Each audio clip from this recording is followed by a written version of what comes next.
Hi there, Dead-Eye Delboy here, back with another video, and in this one we're going to look at the incident that you've just saw the clip of, and this comment which followed it.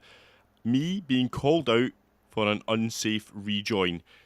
And, well, we can have a little chat about that. Firstly though, just want to say thank you to everybody who's supported the channel recently. The amount of new subscribers is quite crazy. We're well over 8,000 subscribers now.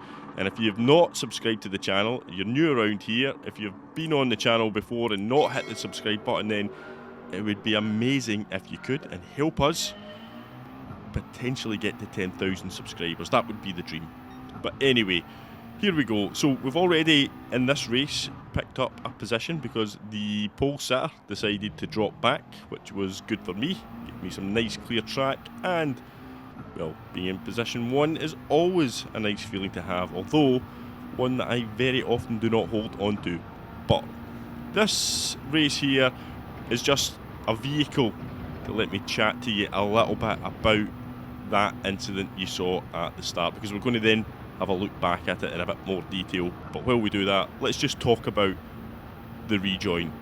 Now, the fact that I was called out for an unsafe rejoin was, well, it kind of threw me a little bit because I didn't think I had made an unsafe rejoin. I'm actually one of these drivers who overly thinks about a rejoin and very rarely will rejoin unsafely.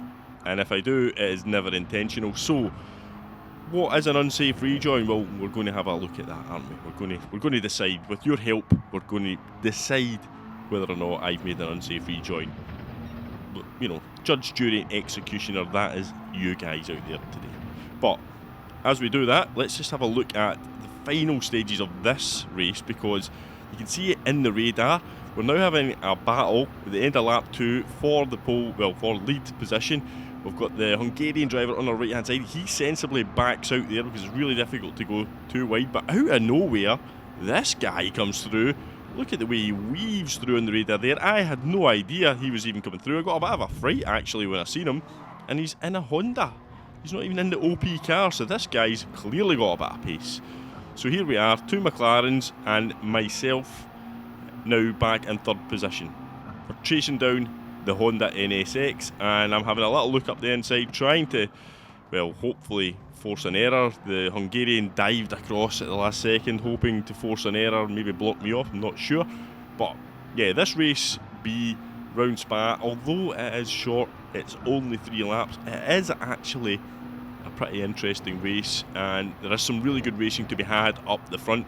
If you get into a nice battle, if you find yourself in a nice lobby, 2 or 3 drivers who are all similarly paced, you can have some really good racing. Nobody really gets away, and there's some big straights to try and, you know, catch up on the slipstream, all that kind of thing. You can see here, the Hungarian driver makes the move. Can he make it stick though? He can. He's positioned his car very nicely in front of the Honda, so he doesn't get a chance to do the old switcheroo on him. But he's maybe going to try and get a move done up the inside here, but the Hungarian driver very defensively heads over to the right hand side. Can he pick his braking spot correctly though? Sometimes it's easy to miss that when you come off the usual racing line. Changes where you should brake a little bit. But these 2 guys now are having a right old battle, and I'm just kind of sitting back, just waiting, seeing if something can happen without me having to get too involved. But we are running out of time, and we're going to be disappointed if we don't win this race, because we did lead the race for quite a significant period of it. And there's nobody anywhere near behind us. It is now just a 3-way fight, and these 2 guys going side by side, it's music to my ears, because now we can catch back up a little bit, and we're starting to get into the position where we might be able to pounce as we head down the final straight and into the bus stop where anything can happen. You can see here, just coming up the inside, the Honda is really putting a lot of pressure on now. It's all about getting a good drive out of this corner, and we've got one. And whose slipstream do we choose? Well, this is going to be difficult. Can we get the move done? This is going to be a bit of a risk because we've not really got the room here, but the Hungarian driver goes over to the right. We get the move up the left in to the Honda slipstream, and it looks like we might have a chance here. We're going to have to just give him enough space. He would already kind of ran wide there, so I don't feel too bad about that. He's got a penalty as well for track limits. We are going to get the move done. Yes, we are. Great racing from all 3 And the guy in the Honda NSX, absolutely brilliant drive for him to beat all the OP McLarens and get the win.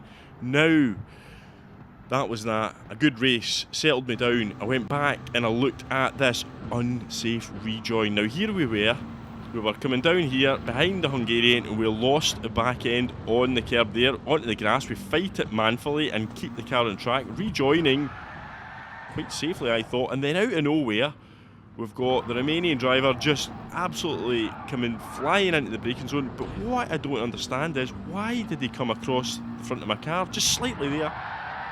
Why did he not just hold his line? Because I didn't need to hit the brakes where I hit the brakes because I wasn't going fast enough.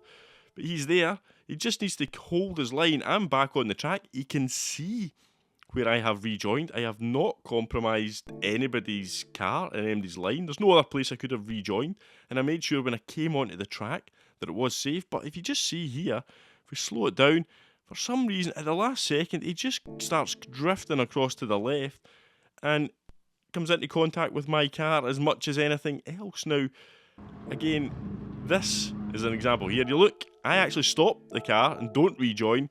He then just drives straight onto the track into cars and just hopes that the ghosting system will work. Now, that is one of the things about Gran Turismo. It does have a reasonable ghosting system, but most people, like he just did, drive onto the track and they hope the ghosting system works.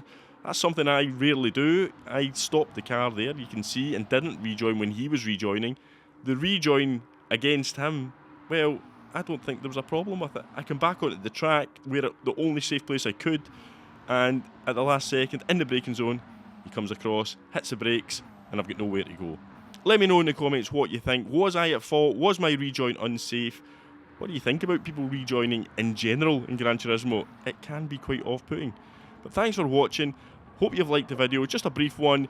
Subscribe, all that good stuff, and I'll see you in the next one. Bye-bye.